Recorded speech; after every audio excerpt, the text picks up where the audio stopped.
Alright, imagine this. You wake up, grab your phone, start scrolling, and suddenly you see this new launch pop up, the Oppo K15 series.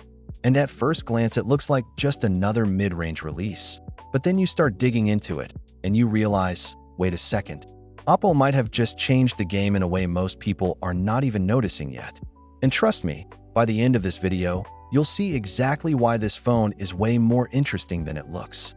But before we go further, hit that subscribe button and drop a like because you don't want to miss what's coming next. So let's talk about what Oppo is actually doing here.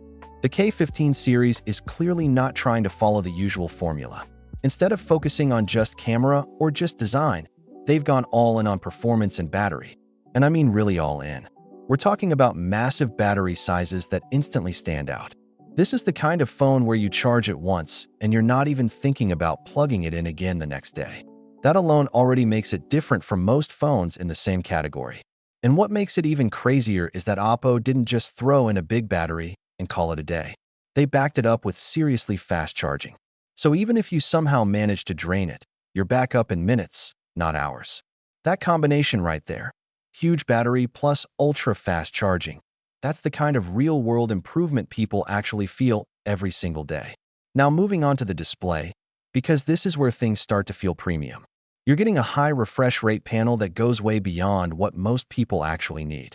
Everything feels insanely smooth, scrolling, gaming, even just switching between apps.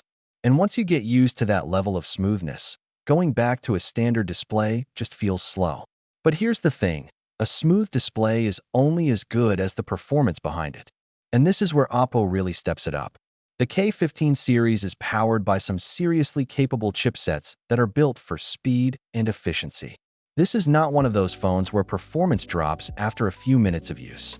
This is built to stay fast, consistently. And if you're into gaming, this phone is clearly designed with you in mind, because Oppo actually added an active cooling system. Yes, a real cooling fan inside the phone. That's something you usually only see in dedicated gaming phones. And what that means is simple, sustained performance. You can game longer without the phone heating up and slowing down. No random frame drops. No lag spikes. Just smooth gameplay. And this is the moment where you start realizing this phone has a very clear identity. It's not trying to be everything. It's trying to be extremely good at the things that matter most to power users. Now let's talk about the cameras, because this is where things are more balanced. The camera setup is solid. It's reliable. You'll get good photos in most situations, decent video quality, and overall a consistent experience. But this is not a camera-focused flagship. And honestly, that's completely fine, because Oppo clearly decided to focus on performance and battery instead of chasing camera hype. And you know what? That's actually refreshing. Quick pause. If you're enjoying this breakdown so far and you like content that actually gets straight to the point, go ahead and subscribe and hit like. It really helps, and there's a lot more coming. Now coming back to the design, this is where Oppo does something interesting.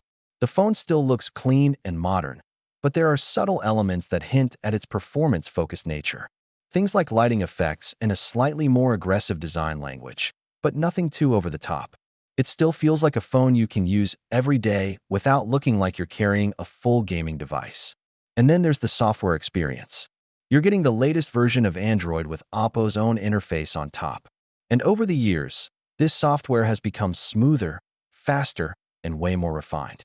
Animations feel fluid, features are actually useful, and overall it just complements the hardware really well.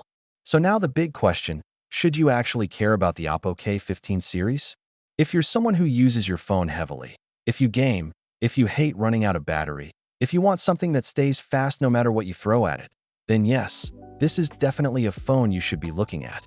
But if your top priority is camera performance, or you're looking for something ultra-premium in terms of materials and brand image, then maybe this isn't exactly your type of device. And that's what makes this phone so interesting. It's focused. It knows exactly what it's trying to do. And instead of trying to compete everywhere, it's trying to dominate a specific space. And honestly, that strategy might actually work. Because when you combine a huge battery, fast charging, strong performance, a smooth display, and proper cooling, you end up with a phone that just works really well in real life. This feels like one of those devices that might not get all the hype on day one, but once people start using it, It's going to build a reputation. And yeah, don't be surprised if a few months from now, this ends up being one of the most talked about underrated phones of the year. Anyway, that's it for this one. If you enjoyed it, make sure you subscribe and like, and I'll catch you in the next one.